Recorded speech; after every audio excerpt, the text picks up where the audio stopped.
জনগণের আশা আকাঙ্ক্ষাকে গুরুত্ব না দিয়ে অন্তর্বর্তী সরকার নিজেদের ইচ্ছা জনগণের উপর চাপিয়ে দিতে চাইছে বলে মন্তব্য করেছেন বিএনপির ভারপ্রাপ্ত চেয়ারম্যান তারেক রহমান। বিকেলে রাজধানীর ইঞ্জিনিয়ার্স ইনস্টিটিউট মিলনায়তনে এক অনুষ্ঠানে লন্ডন থেকে ভার্চুয়ালি যোগ দিয়ে তিনি আরও বলেন, দেশ পরিচালনায় সরকারের অদক্ষতা জনগণ মেনে নেবে না। রাজধানীর ইঞ্জিনিয়ার্স ইনস্টিটিউটে তৃতীয় জাতীয় কাউন্সিলের আয়োজন করে জাতীয়তাবাদী টেক্সটাইল ইঞ্জিনিয়ার্স অ্যাসোসিয়েশন। কাউন্সিলে ইঞ্জিনিয়ার মোহাম্মদ ফখরুল আলম সভাপতি ও রুহুল আমিন আকন্দ সাধারণ সম্পাদক নির্বাচিত হন। এ সময় জরুরি সংস্কার শেষে দ্রুত নির্বাচন দিতে সরকারের প্রতি আহ্বান জানান বিএনপি মহাসচিব। সময় যত বেশি যাবে তত বেশি সমস্যা তৈরি হবে। নির্বাচন কেন্দ্রিক যে সমস্ত সংস্কারগুলো আছে সেই সংস্কারগুলো দ্রুত সম্পন্ন করতে হবে এবং আশা করব যে আমাদের নির্বাচন ব্যবস্থা, আমাদের প্রশাসন, নির্বাচন কেন্দ্রিক প্রশাসন, আইন শৃঙ্খলার ব্যবস্থা, বিচার ব্যবস্থা, এইগুলোর সংস্কারগুলো করেই আমাদেরকে অতি দ্রুত আমাদের নির্বাচনে যাওয়াটাই হবে এই দেশের মানুষের জন্য সবচেয়ে কল্যাণ। বিএনপির ভারপ্রাপ্ত চেয়ারম্যান তারেক রহমান অন্তর্বর্তী সরকারের ৩ মাসের কাজের মূল্যায়ন করতে গিয়ে বলেন, এত অল্প সময়ে সরকারের পক্ষে সব কাজ করা সম্ভব নয়। দেশ পরিচালনায় সরকারের অদক্ষতা জনগণ মেনে নেবে না বলেও মন্তব্য করেন তিনি। অন্তর্বর্তীকালীন সরকারের আমরা আগেও বলেছি যে একটি বিষয় বোধহয় আমাদেরকে মনে রাখা দরকার, যে জনগণের সকল দাবি হয়তো তাদের পক্ষে পূরণ সম্ভব নয়, কিন্তু সরকার পরিচালনায় যে অদক্ষতা পরিলক্ষিত হয়, যদি অদক্ষতা দেখতে পায় জনগণ, সেটাও কিন্তু জনগণ আবার সহজভাবে মেনে নেবে না। সরকার জনগণের প্রত্যাশাকে অগ্রাধিকার দিয়ে কাজ করছে কিনা তা নিয়েও প্রশ্ন তোলেন তারেক রহমান। অন্তর্বর্তীকালীন সরকারের কিছু কিছু সিদ্ধান্ত মনে হয় তারা জন আকাঙ্ক্ষা, জনগণের যে আকাঙ্ক্ষা সেটার প্রতি ভ্রূক্ষেপ করতে বোধহয় চাইছে না, বরং তারা যেটা ভালো মনে করছে সেটাই তারা হয়তো চাপিয়ে দিতে চাইছে। অনেক অপ্রাপ্তি থাকার পরেও জনগণ কিন্তু এখনো এই সরকারের উপর আস্থা রাখতে চাইছে, তারা আস্থা হারাতে চাইছে না। জনগণ ও সরকারের মধ্যে আস্থার সম্পর্ক থাকলে ষড়যন্ত্রকারীরা সফল হবে না বলেও মন্তব্য করেন বিএনপির ভারপ্রাপ্ত chairman. Jahanara Parvin, independent news, Dhaka. স্থানীয় সরকার নির্বাচনে দলীয় প্রতীক চায় না সংস্কার কমিশন, এ মত দিয়েছেন কমিশনের সদস্য ডক্টর তোফায়েল আহমেদ। আর কমিশনের প্রধান বলেন, আগের নির্বাচনগুলোতে গোয়েন্দা সংস্থাগুলো যেভাবে নজরদারি করেছে তা বেআইনি, অপরাধীদের বিচারের আওতায় আনা উচিত। ইসি সচিবালয়ে সাংবাদিকদের সঙ্গে মত বিনিময়ে এসব কথা বলেন তারা। নির্বাচন ব্যবস্থা সংস্কারের লক্ষ্যে ২২টি রাজনৈতিক দলের কাছে প্রস্তাব চেয়েছে সংস্কার কমিশন। অংশীজনদের সঙ্গে সংলাপও করছে। এরই অংশ হিসেবে নির্বাচন কমিশন বিটের সাংবাদিকদের সঙ্গে সংলাপ। ভোটের যে আইন বা আরপিও মতবিনিময়ে সংস্কার কমিশন জানায়, শুধু আগামী নির্বাচন নয়, স্থায়ী কাঠামো তৈরির কাজ চলছে। এ সময় আগের নির্বাচনগুলোতে গোয়েন্দা সংস্থার ভূমিকা নিয়ে প্রশ্ন তোলেন বদিউল আলম মজুমদার। বাহিনী যে সকল অপকর্ম করেছে এগুলো বেআইনি, এগুলো গুরুতর অপরাধ, এগুলোর বিচার হওয়া দরকার, বিচার হওয়া উচিত ছিল। তবে একই সাথে এবং ভবিষ্যতে যাতে এটা বন্ধ হয়, আমরা আমাদের সাধ্যমতো চেষ্টা করব, আমরা এই ব্যাপারে প্রস্তাব করব। সভায় জানানো হয়, স্থানীয় সরকার নির্বাচনে কোনো দলীয় প্রতীক না রাখার সুপারিশ করবে সংস্কার কমিশন। দলীয় প্রতীকের নির্বাচন হোক, এটা আমরা চাই না। তো এটা আলটিমেটলি ফাইনালি যদি আপনারও রিফ্লেকশন এরকম হয়, এটাই হয়তো আলটিমেটলি আসবে। এতটুকু আমি বলতে পারি যে স্থানীয় নির্বাচনের ক্ষেত্রে। আর আরেকটা জিনিস, স্থানীয় নির্বাচনের ক্ষেত্রে যেটা আছে, আইন কানুন যেটা বিদ্যমান আছে, এটা হচ্ছে নির্বাচনী আইন না, লোকাল গভর্নমেন্ট আইন। লোকাল গভর্নমেন্ট আইন যদি পরিবর্তন না হয়, তাহলে কিন্তু স্থানীয় নির্বাচন সিঙ্গেল ডেতে সিঙ্গেল শিডিউলের নির্বাচন হওয়া এটা সম্ভব হবে না। জুলাই অভ্যুত্থানের চেতনা থেকেই নির্বাচন ব্যবস্থা সংস্কার করা হবে বলে জানায় কমিশন। এইটা এবার হয়তো এই কমিশন চিন্তা। Mahmudul Hasan, independent news, Dhaka. অন্তর্বর্তী সরকার সংবিধান সংশোধন করতে পারে কিনা সেটা বড় প্রশ্ন বলে মনে করেন অ্যাটর্নি জেনারেল মোহাম্মদ আসাদুজ্জামান। দুপুরে জাতীয় প্রেস ক্লাবে কেমন সংবিধান চাই নিয়ে আলোচনায় তিনি এ প্রশ্ন তোলেন। এ সময় নির্বাচন সংস্কার কমিশনের প্রধান বদিউল আলম মজুমদার মন্তব্য করেন, পঞ্চদশ সংশোধনীর মাধ্যমে সংবিধানকে কলুষিত করা হয়েছে। যথাযথ নয়, গণ অভ্যুত্থানের পর থেকেই সবচেয়ে বেশি আলোচনা সমালোচনা হচ্ছে সংবিধান নিয়ে। পুনর্লিখন বা সংশোধনের লক্ষ্যে কমিশন গঠন করেছে অন্তর্বর্তী সরকার। তাই সংবিধানের খসড়া প্রস্তাবনা ও কেমন সংবিধান চাই শীর্ষক আলোচনা সভার আয়োজন করে ল রিপোর্টার্স ফোরাম, যেখানে আইনজ্ঞরা বলেন একনায়কতন্ত্র থেকে বের হতে হলে সংবিধানের কিছু কিছু জায়গায় যৌক্তিক সংস্কার প্রয়োজন। প্রাক্তন প্রধানমন্ত্রী শেখ হাসিনাকে নিয়ে মন্তব্য করলে, বঙ্গবন্ধু নিয়ে মন্তব্য করলে, এখন আমরা দেখছি বেগম খালেদা জিয়াকে নিয়ে মন্তব্য করলে, তারেক জিয়াকে নিয়ে মন্তব্য করলে মানহানির মামলা করছে। কে করছে? ওনারা কিন্তু করছেন না, ওনারা এটা চাইছেনও না, তাও বলেছেন। ওনাদের পক্ষ হয়ে অতি উৎসাহী ওনাদের অনুসারীরা তৃতীয় পক্ষ হয়ে মামলা দিচ্ছেন। এ সময় নির্বাচন সংস্কার কমিশন প্রধান বলেন, বর্তমান সংবিধানে বহু অসঙ্গতি রয়েছে যা পরিবর্তন করতে হবে। পঞ্চদশ সংশোধনী বাতিল হলেই তত্ত্বাবধায়ক সরকার ফিরে আসবে এমন ধারণাও ভুল। অনেকের ধারণা যদি পঞ্চদশ সংশোধনী বাতিল হয় তাহলে মনে হয় যেন তাদের ধারণা যে তত্ত্বাবধায়ক সরকার ব্যবস্থা ফিরে আসবে। আমি যতটুকু বুঝি আমার জ্ঞান বুদ্ধিতে তা ফিরে আসবে না, কারণ এই জন্য যে সংসদের ভূমিকা লাগবে। তবে সংবিধান অনুযায়ী এই সরকার সংবিধান সংশোধন করতে পারবে কিনা তা নিয়েই সংশয় জানান অ্যাটর্নি জেনারেল। এই সংবিধানের মাধ্যমে, সংস্কারের মাধ্যমে একটা জায়গা আপনারা নিশ্চিত করেন, 5 বছর পর পর জনগণ তার স্বাধীন সার্বভৌম ক্ষমতা যাতে প্রয়োগ করতে পারে, সেই বিষয়টি নিশ্চিত করার জন্য যা যা করণীয় তাই করলেই আমার মনে হয় সেই সংবিধান সার্বভৌম হবে। সংবিধান সংস্কার করা হলেও মৌলিক কাঠামো পরিবর্তন হতে পারে না বলেও মত আলোচকদের। প্রত্যাশার জায়গা আছে, সব নিশ্চিত হবে। Adilur Rahman, independent news, Dhaka. উত্তরাঞ্চল থেকে সরকারের উপদেষ্টা নিয়োগের বিষয়ে এখন পর্যন্ত আলোচনা হয়নি বলে জানিয়েছেন সমাজ কল্যাণ উপদেষ্টা শারমিন এস মুর্শিদ। দুপুরে রংপুর শিল্পকলা একাডেমিতে একথা জানান তিনি। ৭১-এর মুক্তিযোদ্ধাদের তালিকা নিয়ে অনিয়ম হলেও ২৪-এর গণ অভ্যুত্থানে হতাহতদের তালিকা নিয়ে অনিয়ম হবে না বলেও জানান তিনি।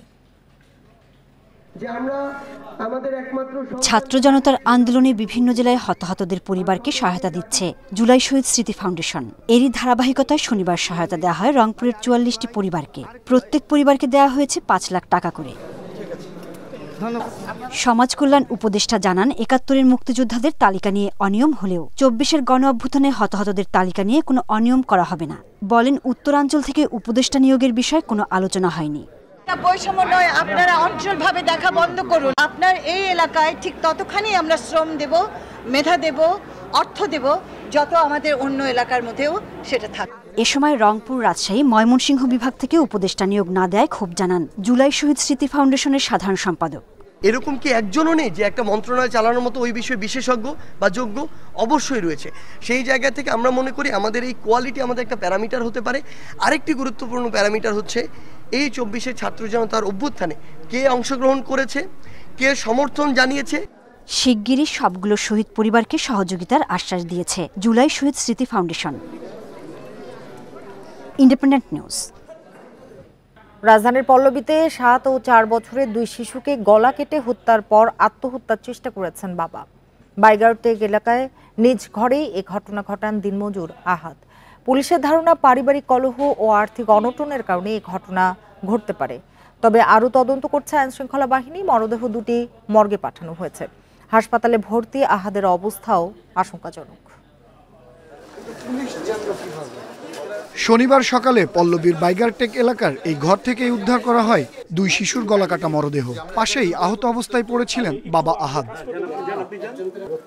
পরিবারের সদস্যরা বলছেন, সকালে স্ত্রী ও মাকে কাজে পাঠান আহাদ। পাশের ঘরেই ছিলেন শিশুদের নানা জোবেদ আলী। কিছুক্ষণ পর গোগানির শব্দ পান তিনি।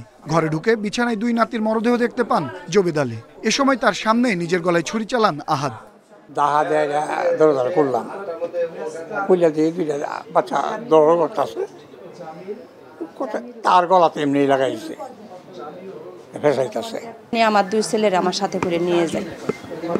আজকে আমি নিতে চাইলে ও আমার কাছে দেয় নাই, কইতেছে তুই পাক করতে যা, আজকে তো আমি বাসায় আসছি, আমার কাছে থাকো। পরে জরুরি সেবা নম্বরে খবর পেয়ে আহত আহাদকে ঢাকা মেডিকেলে পাঠায় পুলিশ। আর 2 শিশুর মরদেহ পাঠানো হয় কুর্মিটোলা মেডিকেলের মর্গে। ওনার শ্বশুর ছিল, ওনার ওয়াইফ আসছে, ওনাদেরকে রাইকা ঘরের দরজা আটকায় দিয়া যখন ওই যে ওসি তদন্ত আসছে, আসার পরে দরজা খুলে দিছি, ওনারা লাশ ঢাকা মেডিকেলে পাঠাইছে। কোনো সময় খারাপ ছিল না, কিন্তু এই বর্বরতার কাহিনীটা যে করছে, মানে কি কারণে করছে বা কি উদ্দেশ্য, ওইটা আসলে বলাটা আসলে মুশকিল হয়ে যেতেছে। পুলিশের ধারণা পারিবারিক কলহ ও আর্থিক টানাপোড়েনের কারণে শিশুদের হত্যা ও আত্মহত্যার চেষ্টা করেন আহাদ। এ বিষয়ে আরও খোঁজ নিচ্ছে আইনশৃঙ্খলা বাহিনী। পারিবারিক এবং অর্থনৈতিক যে সমস্যার কারণে তাদের মধ্যে একটা মনোমালিন্য বা বিরোধ ছিল। আমাদের প্রাথমিক ধারণা এটা থেকে এই ঘটনার সূত্রপাত হওয়ার সম্ভাবনা বেশি, তবে আমরা প্রকৃত ঘটনাটা আরও ব্যাপক তদন্তের পর জানতে পারব। হাসপাতালে ভর্তি আহাদের শ্বাসনালী কেটে গেছে বলে জানিয়েছেন চিকিৎসকরা। আনোয়ার সাদাত নূর, ইন্ডিপেন্ডেন্ট নিউজ, ঢাকা। মুক্তিপণের উদ্দেশ্যেই আজিমপুরে ৮ মাস বয়সের শিশুকে অপহরণ করে অপরাধী চক্র। তবে শেষ রক্ষা হয়নি সন্ত্রাসীদের। মুক্তিপণের আগেই ধরা পড়ে র্যাবের জালে। অভিযানের পর শিশুটিকে উদ্ধার করে তুলে দেওয়া হয় পরিবারের কাছে। এ সময় অপহরণকারীর সাথে জড়িত থাকার অভিযোগে শাপলা নামে এক নারীকে গ্রেপ্তার করেছে র্যাব। গেল বৃহস্পতিবারের আজিমপুর মেডিকেল স্টাফ কোয়ার্টারের সামনের একটি বাসার সিসিটিভির ফুটেজ এটি, যেখানে দেখা যাচ্ছে একটি শিশুকে কোলে নিয়ে বেরিয়ে যাচ্ছেন এক নারী, সাথে ছিলেন আরও কয়েকজন। এর কিছুক্ষণ পরেই সামাজিক যোগাযোগ মাধ্যমে জানা যায় আজিমপুরে ফারজানা নামের এক নারীর বাসায় ডাকাতি করতে গিয়ে ৮ মাসের এই শিশুটিকেও নিয়ে যায় দুর্বৃত্তরা। জানা যায় ১ সপ্তাহ আগে পরিচয় গোপন করে বাসাটিতে সাবলেটে উঠে এই চক্র। চাঞ্চল্যকর এই ঘটনার পরপরই তদন্তে নামে র্যাব সহ আইনশৃঙ্খলা বাহিনীর একাধিক টিম। পরে রাতেই রাজধানীর মোহাম্মদপুর থেকে উদ্ধার করা হয় শিশুটিকে। গ্রেপ্তার করা হয় অভিযুক্ত এক নারীকে। কারওয়ান বাজারের র্যাব মিডিয়া সেন্টারে এসব তথ্য জানানো হয়। অপহরণকারী চক্রের সদস্যরা এই ভিকটিমের মাকে বিভিন্নভাবে আটকে ফেলেন, তাকে হাত পা বেঁধে ফেলেন এবং মুখের ভিতরে কাপড় দিয়ে তার মুখটাও বেঁধে ফেলেন এবং তাকে এক ধরনের স্প্রে করেন তার নাকে এবং বাচ্চাটাকেও একটা স্প্রে করে অচেতন করে ফেলেন এবং পরবর্তীতে সে বাচ্চাটাকে নিয়ে তারা চলে আসেন। র্যাব জানায় বাসাটিতে ওঠার 7 দিন আগে শিশুটির মা ফারজানার সঙ্গে শাপলার পরিচয় হয়। বাসায় উঠলে শিশুটিকে দেখভাল করতে পারবে বলে শিশুটির মাকে আশ্বাস দেয়। সরল বিশ্বাসে ফারজানা তাকে সাবলেট দিতে রাজি হয়, কিন্তু বাসায় ওঠার পরদিনই কয়েকজনকে নিয়ে ডাকাতি করে। এরপর শিশুটিকে অপহরণ করে নিয়ে যায়। মোটা অঙ্কের মুক্তিপণের জন্যই শিশুটিকে অপহরণ করা হয় বলে জানায় র্যাব।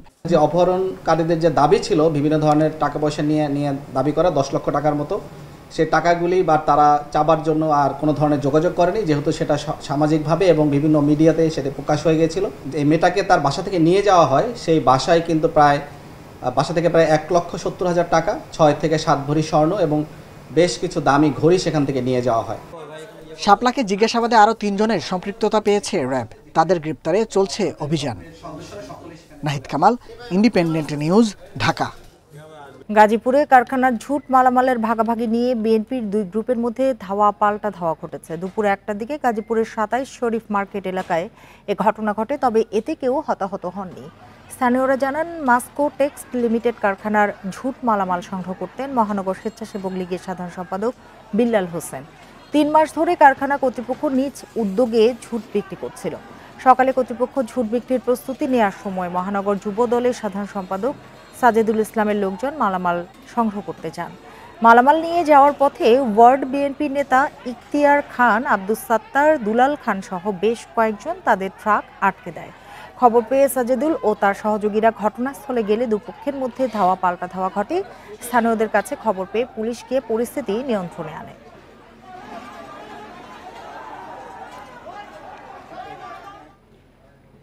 ছাত্র জনতার বিক্ষোভের মুখে কর্মস্থল ছাড়তে বাধ্য হলেন শেরপুর 250 শয্যা জেলা হাসপাতালের তত্ত্বাবধায়ক সেলিম মিয়া। দুপুরে নানা অনিয়ম ও দুর্নীতির অভিযোগ তুলে ছাত্র জনতা বিক্ষোভ শুরু করলে কার্যালয় ছাড়েন তিনি। এ তথ্য নিশ্চিত করে ময়মনসিংহ স্বাস্থ্য বিভাগের পরিচালক শাহ আলী আকবর আশরাফি জানান, বিষয়টি মন্ত্রণালয়ে জানানো হয়েছে, তার বিরুদ্ধে অনিয়মের অভিযোগ খতিয়ে দেখা হচ্ছে। বিক্ষোভকারীদের অভিযোগ, সাচিব নেতা সেলিম মিয়া নিজ জেলায় যোগ দেওয়ার পর থেকেই বেপরোয়া হয়ে ওঠেন।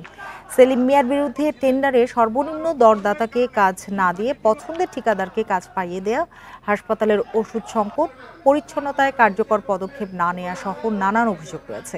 এর মধ্যে বৃহস্পতিবার স্থানীয় সাংবাদিককে লাঞ্ছিতও করেন সেলিম মিয়া।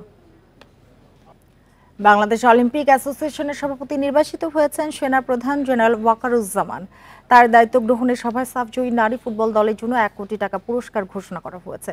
বিওএ ও বাংলাদেশ সেনাবাহিনী যৌথভাবে দেবে পুরস্কার। সভা শেষে বিওএর সহসভাপতি ও মিডিয়া কমিটির চেয়ারম্যান বশির আহমেদ মামুন জানান, কক্সবাজারে সংবর্ধনা অনুষ্ঠানের মাধ্যমে দেয়া হবে পুরস্কার।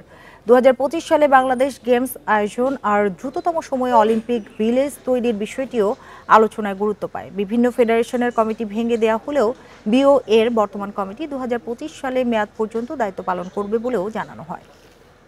আইসির চার্টার অনুযায়ী আমাদের যে ইলেকশনটা হয়েছিল 2021-এ, সেই ইলেক্টেড প্রতিনিধি আনটিল নিউ ইলেকশন তারা প্রতিনিধি হিসাবেই থাকবেন। সার্ভ এতে যে মহিলা ফুটবল টিম যে তারা চ্যাম্পিয়ন হয়েছে তাদেরকে আমরা একটা সম্বর্ধনা দিব, দুজনে মিলে আমরা 1 কোটি টাকা দিব।